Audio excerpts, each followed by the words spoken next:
Hi everyone, everyone's had their coffee, so you're ready to talk about authentication and security, right? My name is Suby Raman. I'm a software engineer based out of Michigan. I work for Duo Security, as was mentioned. I'm really excited to be in Verona with all of you, eating your wonderful food. As you can probably tell from my accent, I am from America. This is my second time here, and it's been really wonderful.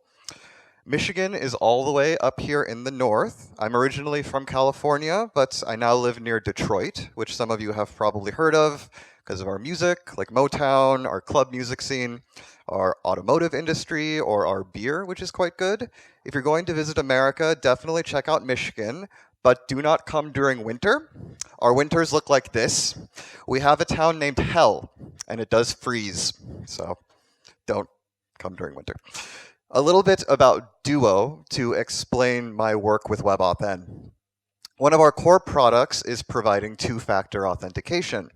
After a primary authentication event involving a username and password, the user is presented with a prompt that looks like this, where they confirm their authentication method with something like a push notification, a phone call, a passcode, or another method. With our integration with WebAuthn, we're able to offer a fast authentication via Touch ID, the fingerprint reader available in MacBooks. A user is able to quickly put their finger on their fingerprint reader and to proceed without pulling out their phone. So I'll go ahead and play this video, and hopefully you'll be able to see what happens. The fingerprint prompt comes up, I put my fingerprint on, and it logs me in. So very fast, but that's the cool thing. The website requested a fingerprint authentication, and it just proceeded through. As mentioned, I'm also the author of this resource, webauthn.guide. I'll talk about this a little later, but I wanted to create a guide to introduce WebAuthn to developers in a non-intimidating way. I partnered with other people at Duo to do this. We'll be talking a bit about the WebAuthn API in this talk, but this gives a little more background that may be helpful. Before I talk about WebAuthn, I do want to talk about this. This is a password. This was my first password, Suby rules. I had a very high opinion of myself in third grade. I want to talk about WebAuthn, or I want to talk about passwords first, because we need to understand them in order to understand why we might want to replace them. It's almost every day that we hear about a new breach of passwords being leaked onto the internet. I'd imagine it's happened to many of us here. You receive an email saying you need to urgently change your password because it's now floating around the internet. And once your password is gone, that's it. Unless you're one of the few people who have two-factor authentication set up, a hacker can totally impersonate you. A password is really all that stands between a hacker and you and your sensitive data, your emails, your bank records, your medical data, and more. This is a really sad situation because even if we do our best to follow security best practices, it can still feel hopeless because our data is out there in a sad cloud at constant risk of theft. But how did we get here to the point where we have to constantly worry about breaches? So I'd like to talk about how we got here by talking about history. I am in Italy, so I want to talk about ancient Rome. The man on the right was called a tesserarius. If you know Latin, please correct me later. The concept of authentication was basically invented in ancient Rome. This man was responsible for maintaining and changing passwords to grant entrance into a military camp. And obviously, this turned out great for all of you. The Roman password system worked well. You saw all the people who you were giving passwords to, so you had good indicators about who to trust. The password was also changed every night, so password staleness was less of an issue. So let's flash forward to the 1960s. At MIT, they now have significant computing resources, but they have a problem. Multiple people are logging into the same mainframe. So they have the issue of figuring out how to make sure people aren't using more computing power than they should. So what is the solution here? A researcher named Fernando Corbato decided to implement a simple password authentication scheme. It was a pretty reasonable solution at the time because everyone at MIT generally knew and trusted each other. But all he wanted to do was deter pretty harmless meddling in each other's business. But from the outset, passwords were really ineffective. People were able to guess each other's passwords very easily. At one point, the master password was even leaked. In the 1980s, you have the idea of accessing networked resources over public mediums, the internet, with services like America Online and eventually the World Wide Web. Passwords were the existing way of doing things, and it was just added onto the internet. And that's been the system that we've had ever since, and we've had problems ever since then. I'm going to go over 5 problems that I believe are inherent to passwords. The first one is that passwords are a shared secret. This is fundamental to the concept of passwords. The password is how you prove your identity to a system that doesn't necessarily trust you. In other words, if a hacker gets your password, they have the full ability to impersonate you. In cryptography, this is called the key distribution problem. So this is my cat. His name is Zeus, or I believe Giove in Italian. Let's say that he wants to register on my website. He has to submit a password to me, and I have to save that password in a database for future authentications. Now let's say that a hacker, Darth Vader, comes along and he wants to hack my cat. The passwords are stored in the database, so he could go there. But if the password is not submitted securely over TLS, he could also listen into the connection to steal it. There's nothing about passwords that ensures that they're being transmitted securely. So now Darth Vader can fully impersonate my cat, which makes him very evil. But this is a real problem because a password is used as the primary way to verify your identity. It means that hackers have an easy way to impersonate us. Problem 2. Passwords are hard to create and remember. I was looking it up, and here in Italy there have been some pretty significant breaches of passwords, like of Libero Mail a few years ago. I'm wondering if anyone here was affected by this or knows anyone who was affected by this. Wow, no one? Okay, great. But the findings from this breach were pretty interesting. These are some of the most commonly used passwords here in Italy. The most common one is 123456, but you Italians love football. We have Juventus and Napoli. These are football teams, I believe. And we also have Po 90, which I found is a football chant. Funny story, this is based on a song by the White Stripes, which is a band from Detroit, Michigan. We're all connected. So password reuse is very common. We have Amore Mio, Ciao Ciao. People tend to reuse the same passwords that are sort of in their minds. The problem 3. Passwords are easily stolen. I know because I helped build a phishing assessment tool called Duo Insight, which has sent fake phishing emails to hundreds of thousands of people. It looks like this. You configure a phishing campaign, which will send an email that looks a lot like a Google Doc invitation.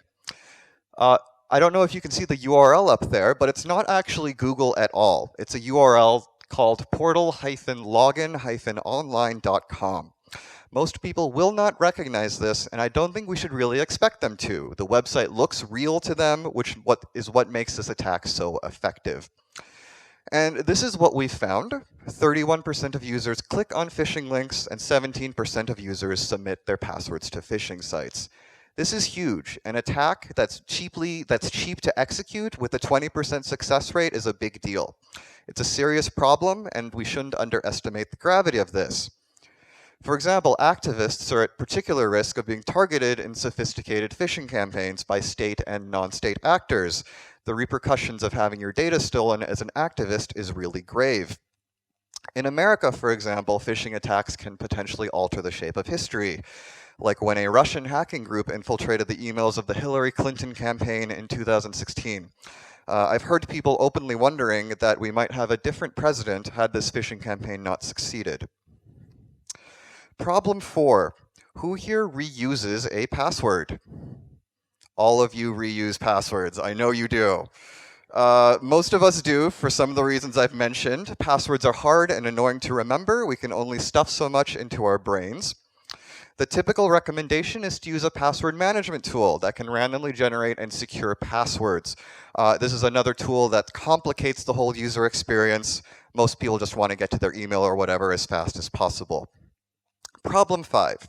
As developers, passwords are hard to secure. So a server retrieves a password during registration. What happens then?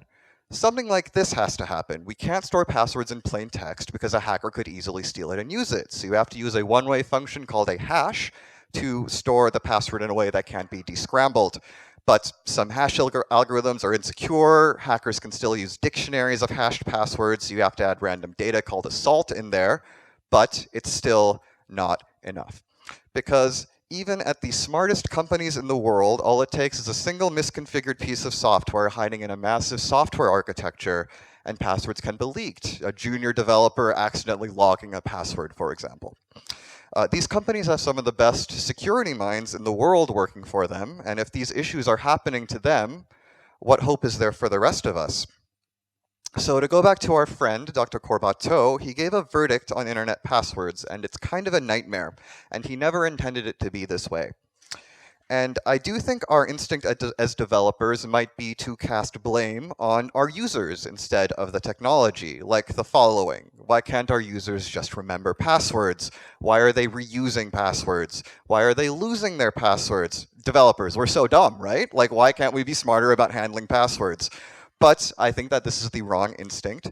If these problems keep happening, it's not a human failing, it's a systematic design problem. In other words, I believe that passwords represent one of the greatest user experience challenges of our time. So, now we can finally move on to talking about web authentication, or WebAuthn for short. I've enumerated some of the problems of passwords, but how does WebAuthn solve them? Web authentication allows us to authenticate our users using public key cryptography. Some of you might be unfamiliar with public key crypto, so I'll say a few words about that. I talked about how passwords are a shared secret. Here, if the password is stolen from the user or stolen in transit, the hacker can totally impersonate me because it totally represents my identity. But what if instead there were two keys that could be used to identify and authenticate me? One key remains with the user in private, called a private key. The other can be shared publicly with anyone. You can send it to the server. The public key can be stored in the database. What's important here is the combination of the two keys is what is used to authenticate a user, so there is no shared secret. The public key by itself is not useful. So, if Darth Vader comes along and attempts to extricate the public key from listening on the connection or from the database, he can't do anything. He's out of luck. Oh, is that going to play? It's not going to play. That was a great GIF. I'll share it with you later. This is the promise of authentication with public key cryptography. There it goes. A way to identify and authenticate users across the internet without passwords. Many of us are already doing this in some way. If you've uploaded a public key to GitHub, for example, to push code without passwords, WebAuthn is broadly similar to this. WebAuthn allows for a lot of really new and exciting user interaction possibilities. Like, this was a demo last week in Fukuoka, Japan by Fujitsu, where this fellow is able to quickly wave his palm over a palm reader, and he's able to confirm his identity to log him into a website. All of these new UX possibilities are enabled by a really consistent and simple-ish API. The accessibility conversation is also really interesting here to me. So imagine a user who is mobility impaired, like lacks the use of their hands. Passwords can be a really difficult problem. Like, what are your options? You might have to speak your password into your microphone, which is not great because eavesdroppers can listen.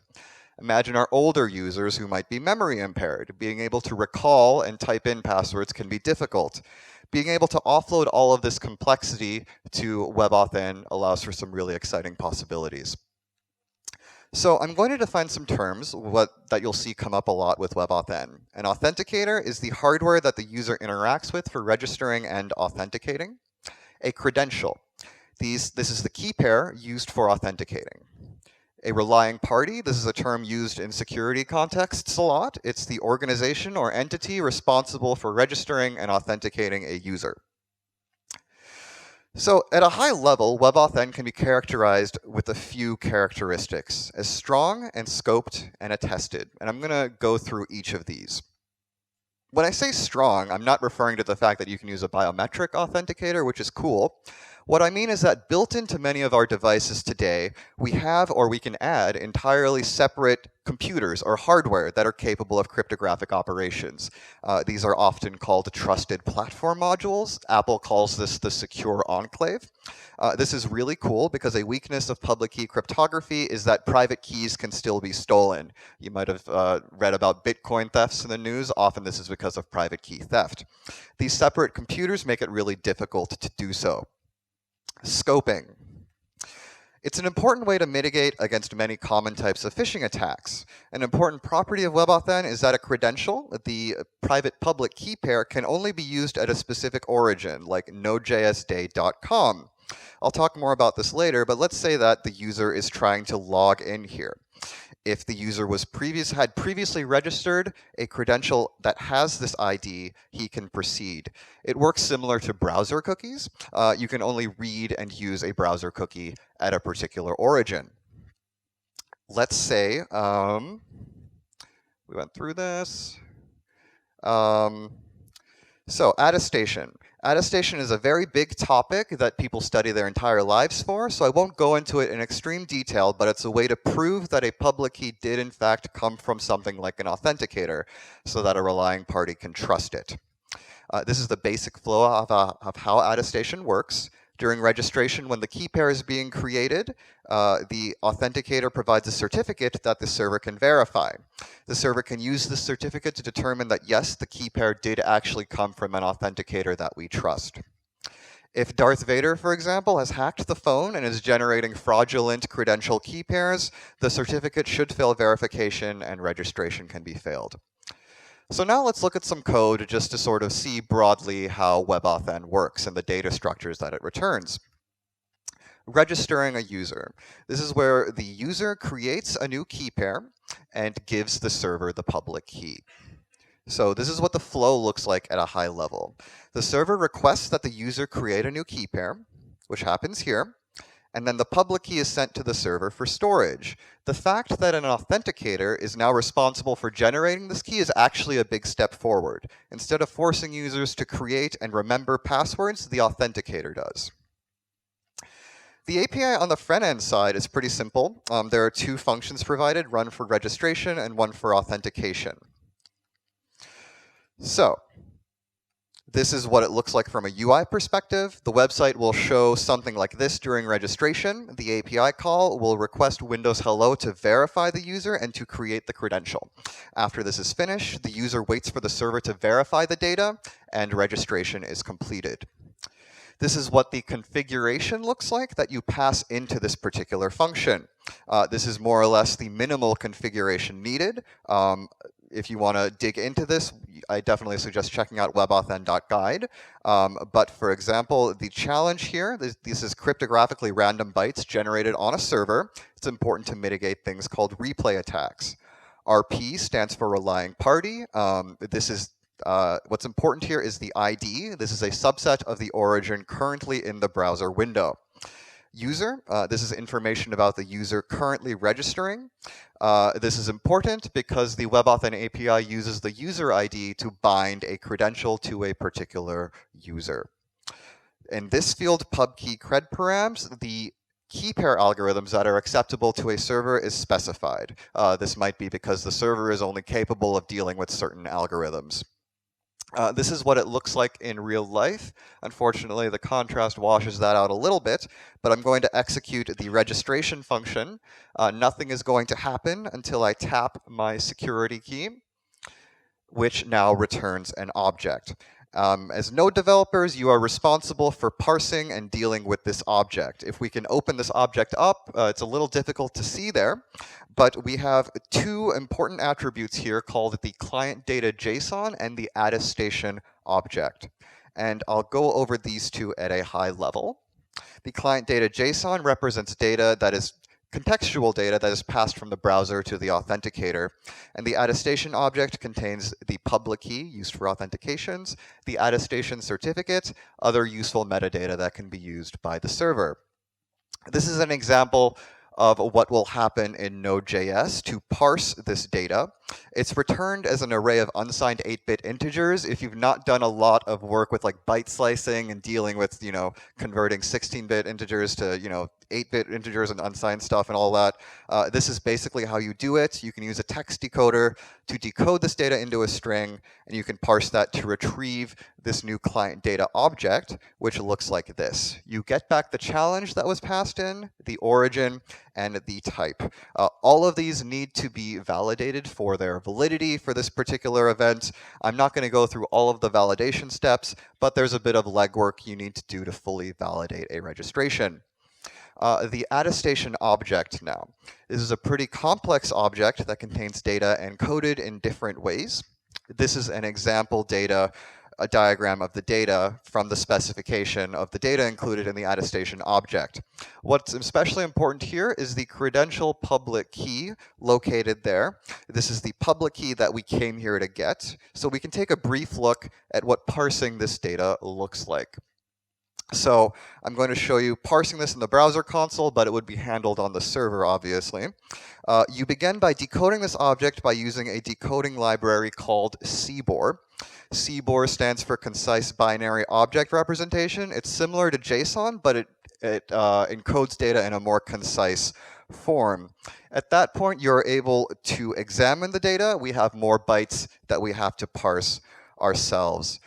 We now have to enter the world of byte slicing. There's a bit of legwork you have to do here. I'm going to sort of jump through this because it's not super pertinent, and you can read about this later. But WebAuthn, for example, provides a credential ID. You have to parse that to get the ID length. You then get the credential ID, and then you ultimately get access to the public key object. This is what it looks like in the browser console. We're going to get bytes that represent the public key. We're going to get a public key object by CBOR decoding it again by accessing the buffer. And then you get a really cryptic object here with a bunch of numbers that correspond to something else. This really confused me. But this is something called COS encoding. It's concise object signing and encryption. It's a way to concisely represent everything you need to do cryptographic things. For example, this field means that the public key type is EC2, the signature algorithm is SHA-256, you need a curve type, X coordinate, Y coordinate. This might not be important to you if you don't have a background in cryptography, but you need to use this information during authentications. So now we can go back and talk a little bit about attestation. And remember, attestation is how we prove that the public key we're getting is not coming from a fraudulent source. But how does it actually work? So we have these members in the attestation object, the attestation statement, and then inside the attestation statement, we have a signature, and we have X5C. This stands for X509 certificate. It's a type of certificate used when you connect to an HTTPS page, for example. This is pseudocode for what that process looks like. I'm not going to go into too much detail here because depending on the library you're using, it'll look different in various situations. But basically, you can use that certificate to determine that the public key did, in fact, come from the authenticator that you expect. At this point, registration is finished. We now store the credential ID and public key in a way that's associated with the user, which we will talk about in a second. But at this point, I think we have enough information to answer how WebAuthn solves these common problems that I brought up with passwords.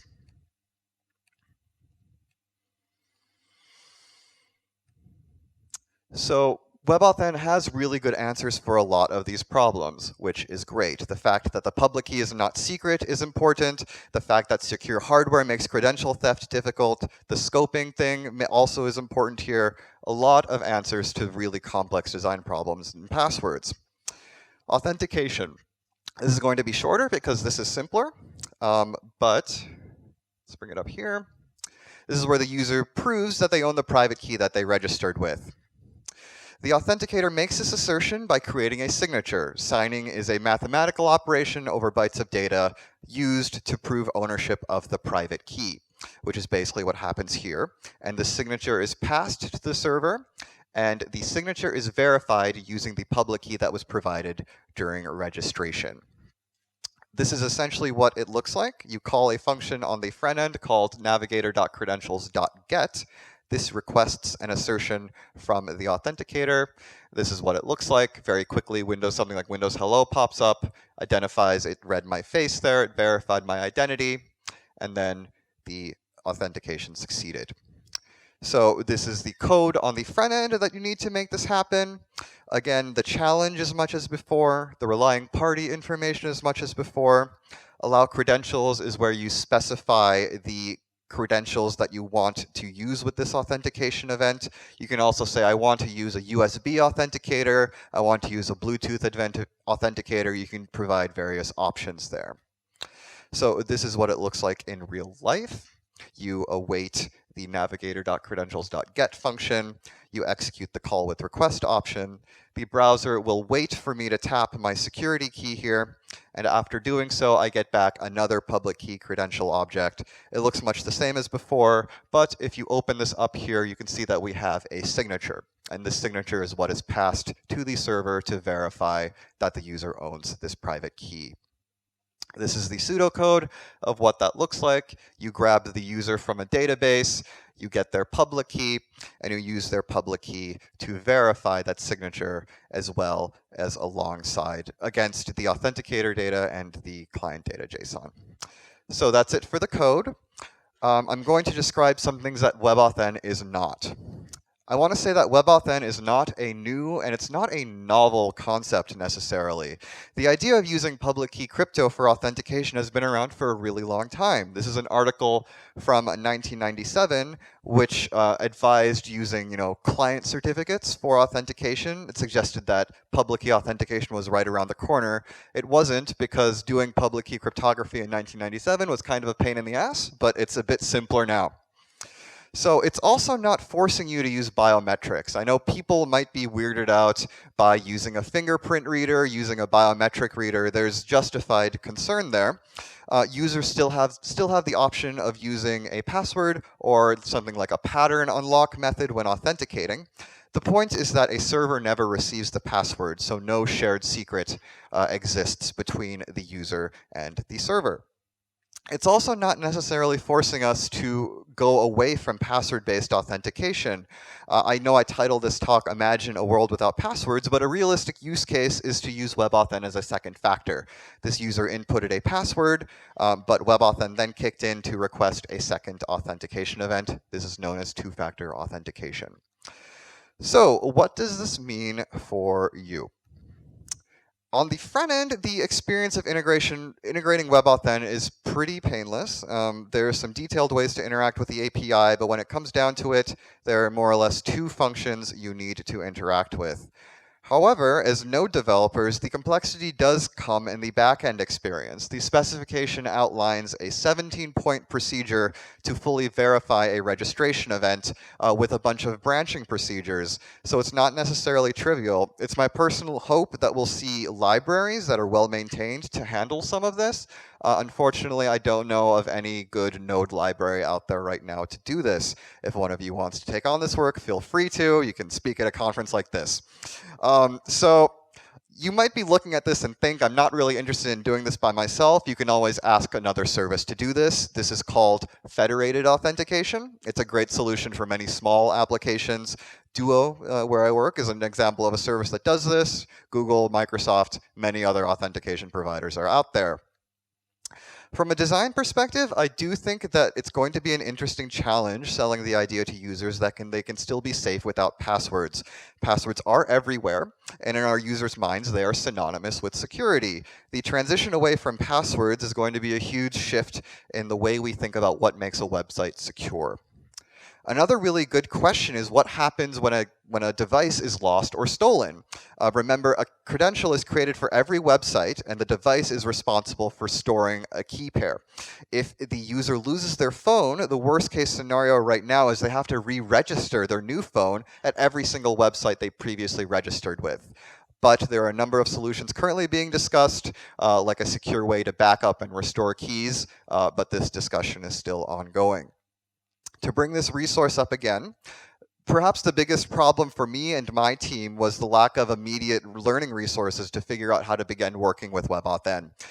This guide has a few human-readable tutorials with guidance for developers like you who are interested with working with WebAuthn. Provides a live demo as well, so feel free to check it out. I want to close out by saying that I know it can be a scary world out there. There's scary hackers in suits. Some of them are pointing guns at computers. Some of them are punching computers, even the ones that have locks on them. Even Santa Claus is out to get you. I believe it's Babbo Natale in Italian, right? Yes, okay. Also, he has a gun. So I've talked about WebAuthn, but I do want to say the picture is much bigger here. Security is not a single technology like WebAuthn. It's a constant process and discipline. It should be baked into how you design and develop your software. It's not the responsibility of a security team. You are part of the security team. It's something we should always be thinking about because all of our users are depending on us. We're at the point where we can reevaluate passwords and replace it with something potentially better, something invisible to the end user and safer for developers to handle. And that's really exciting for me. That is it for me. Please feel free to reach out to me for any questions. I'll post these slides on Twitter, and if there's time for questions, I will hopefully be able to answer them.